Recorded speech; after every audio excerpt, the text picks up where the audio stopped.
একটা ফাইনাল জন্ম দিল কত শত বিতর্কের। গোল বাতিল, রেফারির বিতর্কিত সিদ্ধান্ত, ফুটবলারদের মাঠ ছেড়ে চলে যাওয়া। ঘটনাবহুল এক ফাইনালের পর বৃথা গেল মরক্কোর 50 বছরের অপেক্ষা, আর 5 বছর পর দ্বিতীয়বারের মতো আফ্রিকান কাপ অব নেশনসের শিরোপা জিতল সেনেগাল। ম্যাচ জুড়ে হাড্ডাহাড্ডি লড়াইয়ের পর কতই না ঘটল ঘটনা। রাবাতে মরক্কোর ঘরের মাঠে দু দলের রোমাঞ্চকর লড়াইয়ের পরও গোল শূন্য থেকে শেষ হয় খেলা। নির্ধারিত সময়ের শেষ দিকে শুরু হয় আসল রোমাঞ্চ। ব্রাহিম দিয়াজের ওপর ওঠে ফাউলের অভিযোগ। কঙ্গোলিজ রেফারি জ্যাক অ্যান্ডোলা VAR দেখে মরক্কোকে পেনাল্টি দেয়, আর তাতে ক্ষোভে ফুঁসে ওঠে পুরো সেনেগাল শিবির। মাঠ ছেড়ে উঠে যাওয়ার সিদ্ধান্ত নেয় পুরো দল। এরপর কিছু সময়ের জন্য ড্রেসিং রুমে চলে যায় সাদিও মানের দল। 17 মিনিট বন্ধ থাকে খেলা, আর পরে দলের সবচেয়ে বড় তারকা সাদিও মানের অনুরোধেই আবারও মাঠে ফেরেন সেনেগালের ফুটবলাররা। শুরু হয় খেলা। পেনাল্টি থেকে পানেনকা শটে গোল করতে ব্যর্থ হন ব্রাহিম দিয়াজ।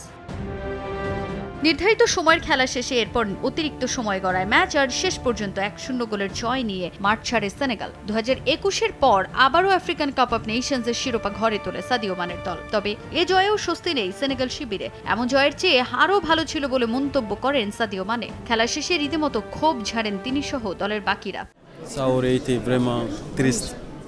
সত্যি বলতে, এভাবে যদি একটা ফাইনাল শেষ হয় তাহলে সেটা খুবই দুঃখজনক ও দুর্ভাগ্যজনক। ব্যক্তিগতভাবে আমার মত হলো, এ ধরনের পরিস্থিতি বিশ্বের সামনে তুলে ধরা লজ্জাজনক। এখন আফকন অনেক মানুষ দেখে এবং উপভোগ করে। আফ্রিকান ফুটবল অবিশ্বাস্যভাবে উন্নতি করছে, তাই আমার কাছে এই খেলাটা অনেক সম্মানের। এমনভাবে ম্যাচ শেষ করার চেয়ে হার মেনে নেওয়াও সহজ ছিল। সেটার জন্যই আমি প্রস্তুত ছিলাম। আমি খেলোয়াড়দের বলেছিলাম মাঠে ফিরে যেতে, মাঠে ফিরে গিয়ে যাতে তারা সেরা ফুটবলটাই খেলে, সেটাই তাদের অনুরোধ করেছিলাম।